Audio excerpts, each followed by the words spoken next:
Halo, assalamualaikum warahmatullahi wabarakatuh. Selamat datang kembali di channel tentang edukasi. Kali ini saya akan melanjutkan tentang materi manajemen strategik, lanjutan materi sebelumnya yaitu analisis internal dan eksternal. Kali ini kita akan belajar tentang membuat matrik IV dan EV. Tapi sebelumnya perlu diketahui bahwa matrik IV dan EV itu apa? Matrik IV itu digunakan untuk mengevaluasi faktor-faktor internal untuk melihat kekuatan dan kelemahan utama perusahaan terhadap fungsi-fungsi bisnisnya. Sedangkan matrik EV memungkinkan perencanaan strategi untuk mengevaluasi faktor-faktor eksternal yang beberapa waktu lalu kita bahas, misalnya dari aspek ekonomi, politik, sosial, teknologi, atau kondisi persaingan. Yang di situ ada namanya jenis lingkungan eksternal, ada lingkungan makro dan lingkungan mikro. Jadi kali ini kita akan mencoba menghitung, mengkalkulasi seberapa besar faktor-faktor IV dan EV itu, kemudian itu akan digunakan untuk referensi menentukan strategi apa yang harus sebuah organisasi ambil. Kita akan mulai belajar bagaimana cara membuat matrik IV dan EV. Tapi sebelumnya perlu diketahui bahwa di matrik IV dan EV ini akan ada luaran yaitu 3 strategi, 3 kategori strategi, di mana akan ada 9 kuadran.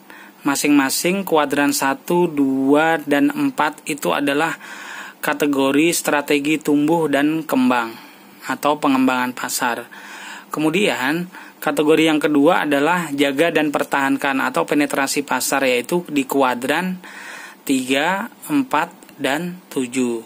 Sedangkan strategi ketiga yaitu jual dan divestasi ada di kuadran 6, 8, dan 9. Jadi dalam matrik IV dan EV luaran strateginya akan ada 3 kategori, yaitu tumbuh dan kembang, jaga dan pertahankan, atau jual dan divestasi.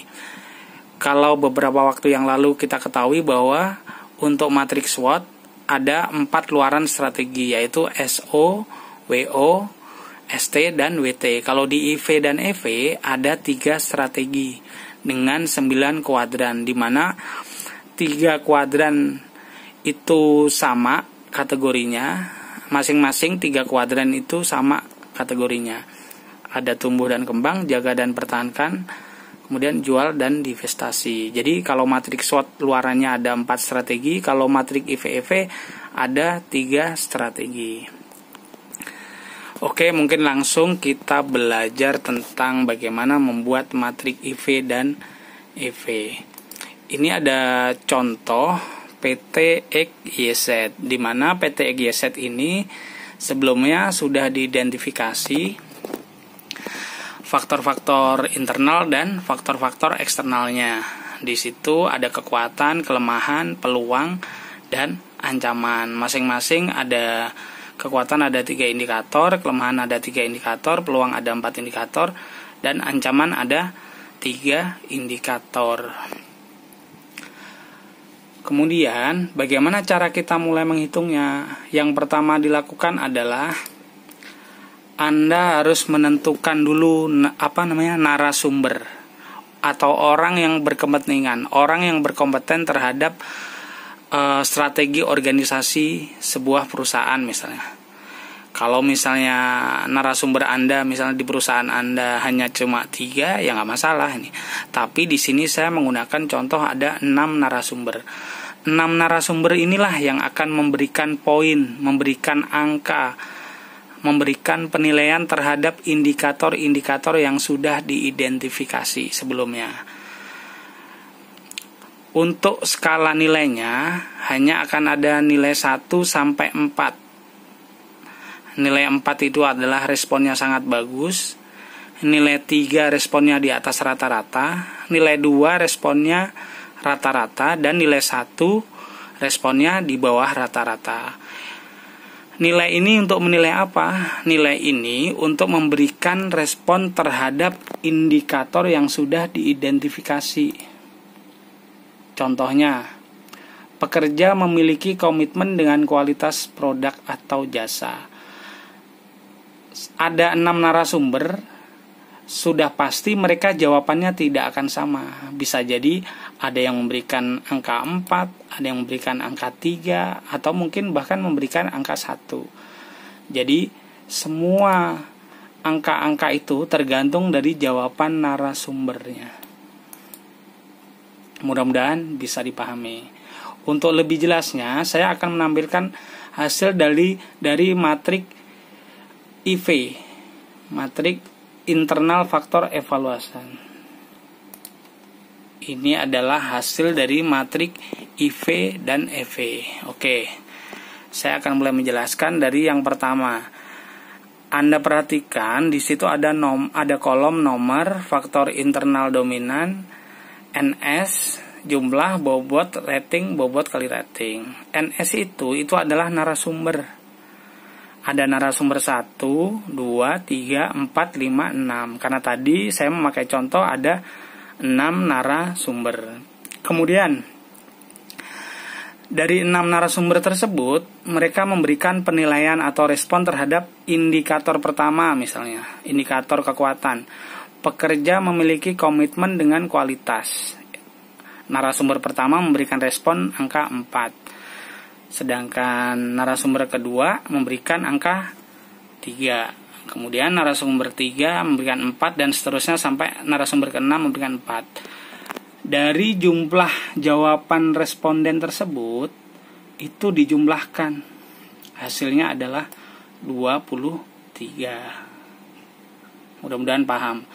Jadi narasumber itu fungsinya untuk memberikan respon atau penilaian terhadap indikator yang sudah diidentifikasi. Begitu juga indikator tentang kelemahan. Sampai ke bawah itu contohnya sama. Jadi jumlah ini diperoleh dari total dari jumlah jawaban responden dari setiap indikator. Jadi ini respon dari narasumber. Kemudian bagaimana mencari nilai bobot? Nilai bobot itu diperoleh dari, Anda perhatikan ini keterangan ada 23 dibagi 97. 23 itu dari mana? 23 itu adalah total dari jawaban responden tadi terhadap indikator pertama.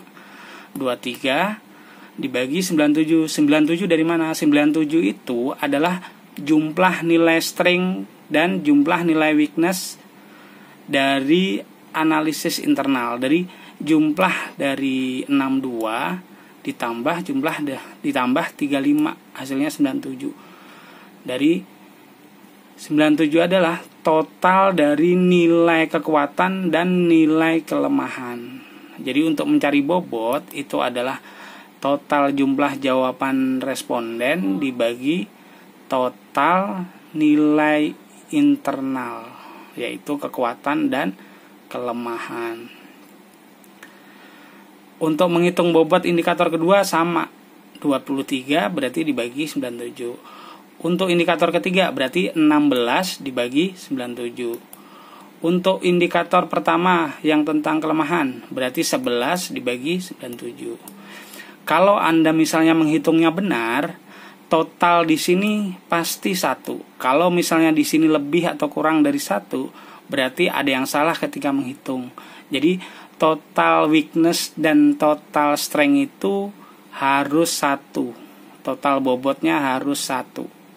Kalau misalnya ini ternyata tidak 1 atau kurang 1, berarti kemungkinan ada salah menghitung. Sampai sini mudah-mudahan bisa dipahami. Kemudian bagaimana menentukan rating? Kalau tadi bobot itu adalah total jawaban dibagi total jumlah faktor internal. Kalau rating itu adalah jumlah dari total jawaban dibagi jumlah narasumber. Jadi 23, ini contoh indikator pertama berarti 23 dibagi 6. ada 6 narasumber. Hasilnya 3,83. Kemudian berikutnya juga ini kebetulan angkanya sama, 23 dibagi 6. Kemudian yang ini rating untuk indikator ketiga 16 dibagi 6, hasilnya 2,67. Kemudian bagaimana menghitung bobot kali rating? Tinggal dikalikan angka di kolom bobot dikalikan angka di kolom rating, hasilnya 0,91. Kemudian hasil dari penghitungan tersebut dijumlahkan. Itu yang dinamakan total nilai faktor internal yang kekuatan, yaitu 2,26. Ini adalah nilai kekuatan perusahaan. Kemudian untuk nilai keseluruhan dari total kelemahan sama seperti menghitung total kekuatan. 0,21 ditambah 0,25 ditambah 0,25 hasilnya 0,70. Dari total nilai kekuatan dan kelemahan itulah yang dinamakan nilai IV 2,96. Angka terakhir inilah yang kita cari. Akan ada berada di kuadran mana faktor internal itu? Kita akan lihat contohnya seperti ini. 296. Oke, 296 faktor tertimbang IV. Jadi ada berada di kuadran kedua. Kedua itu apa strateginya tadi? Kedua itu adalah strategi tumbuh dan bina. Berdasarkan matrik IV, kita sudah mempunyai angka 2,96 dan strateginya adalah strategi tumbuh dan bina. Itu cara menghitung matrik IV. Bagaimana cara menghitung matrik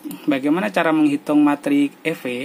Cara menghitung matrik EV sama dengan cara menghitung matrik IV. Jadi kuncinya ada di narasumber, kemudian menghitung bobot, menghitung rating. Mudah-mudahan bisa dipahami. Mungkin sampai di sini. Jadi bagaimana kita menentukan strategi berdasarkan IV dan EV? Kita harus menghitung bobot dan rating berdasarkan narasumber, respon dari narasumber. Mudah-mudahan bisa dipahami. Mungkin materi kuliah ini sampai di sini. Mudah-mudahan nanti bisa mencobanya. Tidak harus sama dengan ini. Mungkin narasumbernya bisa dikurangi agar tidak terlalu bingung. Jika ada pertanyaan bisa like dan komen atau bisa langsung menghubungi saya. Tetap semangat belajar. Anda tidak akan pernah terlalu tua untuk mau belajar dan terlalu muda untuk tahu terlalu banyak. Wassalamualaikum warahmatullahi wabarakatuh. Bye.